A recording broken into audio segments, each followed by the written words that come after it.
Meus caros amigos e amigas, vocês estão no canal Espiritismo Explicado, eu sou Lazarino Barbo. Antes de começar o nosso vídeo de hoje, eu te peço que deixe o seu like. É muito importante o seu like para o nosso canal. Hoje vamos dar continuidade ao estudo sistematizado da doutrina espírita em forma de vídeos. Nesta parte do estudo, onde vamos estudar do que se trata o Espiritismo, nós queremos analisar qual é a verdadeira contribuição do Espiritismo para o progresso da humanidade. O que acrescenta o Espiritismo como religião, ciência e filosofia para o crescimento da humanidade. Mas o Espiritismo se baseia no estudo, nas respostas às seguintes perguntas: quem é você? Antes de nascer, o que você era?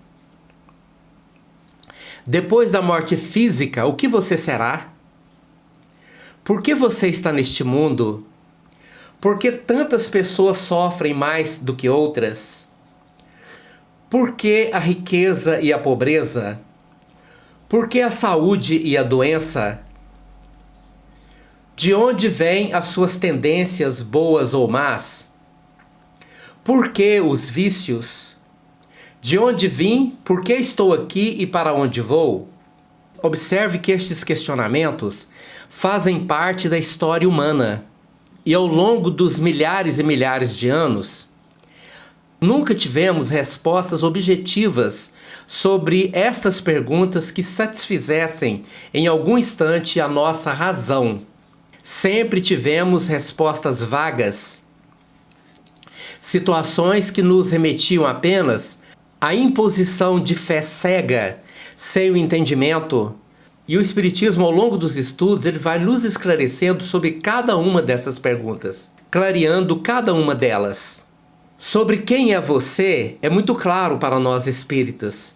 Você é um espírito imortal.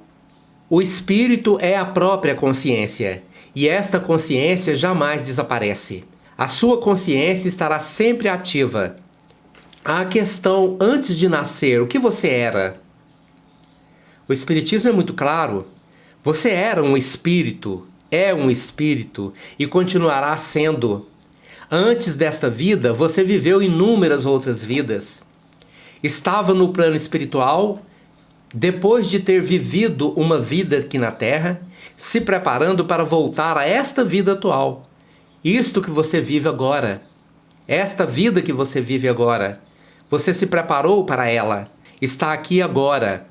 Você não é um corpo físico, você é um espírito habitando temporariamente um corpo físico, mas quando esse corpo morrer, você ressuscita no plano espiritual. Isto é ressurreição, é retornar ao mundo espiritual. Morre o corpo material, ressuscita em corpo espiritual imediatamente no mundo dos espíritos. Por isso, antes, durante e após essa vida, você continua sendo o que sempre foi, um espírito imortal. Depois da morte física, o que você será? Exatamente um espírito sem o corpo físico. Nós somos compostos de uma tríplice união. Você não tem um espírito, você é um espírito. Mas você tem um corpo espiritual que nós denominamos de perispírito. E você tem um corpo físico, esta roupagem que você usa, que morre e você retorna ao plano espiritual, revestido do seu perispírito. Então, depois da morte física, você continua sendo o espírito imortal, com suas lembranças, com seus sentimentos, com suas emoções, com tudo que você é. Deste mundo não levamos absolutamente nada que temos, mas não temos como não levar aquilo que nos tornamos. As pessoas que se tornam ao longo da vida pessoas boas, retornam para o plano espiritual, para as moradas boas. Aqueles que se tornaram pessoas ruins, retornam para o plano espiritual muitas vezes para viver nas regiões umbralinas, onde há choro e ranger de dentes, como disse o Divino Mestre Jesus. A questão, por que você está nesse mundo? É muito claro, estamos aqui para crescer, evoluir, nos tornar aos poucos a imagem e semelhança de Deus. Viemos aqui neste mundo única e exclusivamente sob a ótica divina para buscar dois elementos apenas. Um é o amor, o outro é a sabedoria. Isto faz parte da visão divina para as nossas vidas. Você pode traçar objetivos pessoais. A maioria das pessoas só pensam até o dia de morrer. Por isso procuram ajuntar alguma coisa para ter uma velhice boa, para não precisar passar necessidade na velhice, pensando que a vida acaba com a morte do corpo. Mas o plano divino para as nossas vidas é que nós tornemos a nossa existência uma busca permanente de amor e sabedoria. Isto é o que viemos buscar neste mundo. As questões: por que algumas pessoas sofrem mais do que outras? O Espiritismo é muito claro. A nossa existência está ligada à lei de ação e reação. Jesus falou sobre a lei de ação e reação. Aquele que com ferro fere, com ferro há de ser ferido. Na verdade, isso tem que ser traduzido da seguinte maneira: tudo aquilo que você fizer alguém passar na vida, você vai ter que passar um dia. Se eu provoco harmonia, equilíbrio, paz na vida dos outros, eu vou em outras vidas conviver com harmonia, paz, amor, saúde, equilíbrio.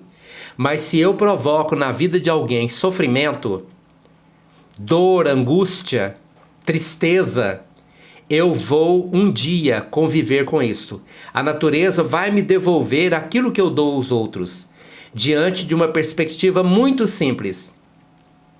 O plantio é livre, você pode plantar o que você quiser, mas uma vez que você tenha plantado, você é obrigado a colher. O plantio é livre, mas a colheita é obrigatória. Diante da questão por que a riqueza e a pobreza, por que tantas pessoas têm tanto e outros não têm absolutamente nada, está exatamente ligado à lei de ação e reação.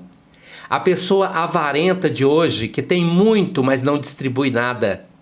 Aquele que possui impérios à custa de outras pessoas sendo exploradas e passando fome para que ele explore e continue cada vez mais rico, cada vez mais portador de bens materiais. Você pode ter a certeza que na próxima existência, este que tinha tudo será aquele miserável que anda pelas ruas muitas vezes em um semáforo pedindo esmolas. Porque a lei de ação e reação é implacável. Ela nos devolve aquilo que nós colocamos na vida dos outros. O que eu faço os outros passar, eu vou passar. A questão do porquê a saúde e a doença. Por que tantas pessoas são saudáveis e outras tão doentes? A saúde é uma conquista. O equilíbrio espiritual traz saúde. O desequilíbrio espiritual traz a doença. Existem pessoas muito saudáveis que aplicam todos os seus recursos para destruir a própria saúde, destruindo a vida dos outros, causando mal à vida dos outros. No futuro, isto vai causar a enfermidade. Toda doença é como se fosse uma planta enraizada em uma matriz mental altamente destrutiva. Quanto mais grave a doença, maior e mais destrutiva será a matriz mental armazenada em nosso perispírito e que nos leva à enfermidade. O corpo físico, ele é uma esponja, atraindo para ele o conteúdo mental destrutivo armazenado em nosso perispírito, e está aí a matriz da doença. Se destruímos a nossa saúde com um mau comportamento, um comportamento desregrado, muitas vezes com o uso de drogas, sejam drogas lícitas ou ilícitas, se abusamos da nossa saúde, pode ter a certeza, no futuro podemos querer ter uma saúde e não teremos. São aquelas doenças que uma pessoa convive com ela a vida inteira, porque o corpo estará drenando ao longo da vida o conteúdo mental destrutivo que foi agregado ao perispírito. E aí, viver é o próprio remédio. Viver com dor, sofrimento, passando por dificuldades é o próprio remédio. E a pergunta, de onde vêm as nossas tendências boas ou más? Vem de outras vidas. Aquilo que nós fomos em nossas vidas passadas, temos uma tendência em trazer de novo para as nossas vidas. Aquilo que tivemos facilidade, naturalmente nós aprendemos com muita facilidade. A pessoa que saiu-se muito bem em uma profissão, na vida atual terá muita facilidade para aprender e desenvolver aquela profissão. Mas a pessoa também que teve uma ação criminosa em outras vidas, aquela pessoa que desenvolveu em vidas passadas maus comportamentos, más tendências, eles retornam para esta vida com essas tentações. Alguns conseguem superar, outros não conseguem, porque ainda não estão preparados para modificar o seu comportamento. Muitas vezes, esses comportamentos só são modificados por provações muito duras. Quando a lei de ação e reação entra na nossa vida, causando alguma coisa muito grave que nos impede de praticar o mal. Uma doença grave, um acidente, alguma coisa que vem para a nossa vida e nos limita as capacidades, fazendo muitas vezes viver prisioneiros em uma cadeira de rodas, fazendo muitas vezes viver prisioneiro de uma cama, para que na reflexão espiritual a pessoa mude o seu comportamento. Por isso a saúde é um bem precioso que nós devemos cultivar, não só a saúde física, mas também a saúde mental. O nosso corpo, a nossa mente é o nosso templo e nós precisamos cuidar de nosso templo. Se destruirmos o nosso templo, nós então podemos conviver aprisionado a esse templo destruído em outras vidas. Por que os vícios?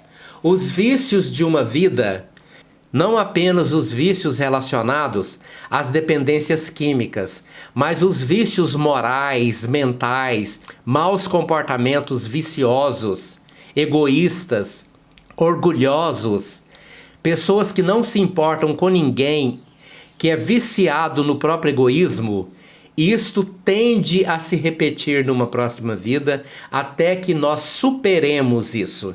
Por isso, a maioria dos vícios que fazem parte de nossas vidas hoje já vem de outras vidas. Já vivemos isto em outras existências. Mas, por conta da nossa fraqueza espiritual, não conseguimos superar esses vícios durante a vida, fomos para o plano espiritual, continuamos convivendo com esses vícios no mundo espiritual e retornamos para o mundo físico, trazendo ainda as chamadas tendências ou as predisposições genéticas a determinados vícios que fazem parte da nossa natureza. Sou eu, o espírito imortal, que imprimo no meu corpo em desenvolvimento as predisposições genéticas a vícios, doenças e tudo mais que compõem a nossa relação com a lei de ação e reação. E vem a última pergunta: de onde vim? Por que estou aqui? Para onde vou? O Espiritismo é o único que nos dá a resposta. Eu vim de um processo evolutivo que demandou bilhões de anos. Me tornei humano, adquiri individualidade e consciência. Estou aqui nesta atual vida, aprimorando-me como espírito imortal, e estou indo gradativamente à conquista da minha verdadeira liberdade, quando me tornar um espírito absolutamente livre de todas as mazelas que ainda me aprisionam a um corpo físico e a um planeta de expiações e provas. Um dia todos seremos anjos, arcanjos e serafins.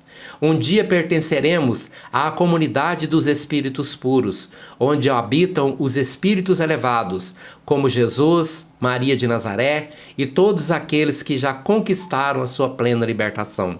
E o Espiritismo é muito claro: cada átomo um dia será um anjo.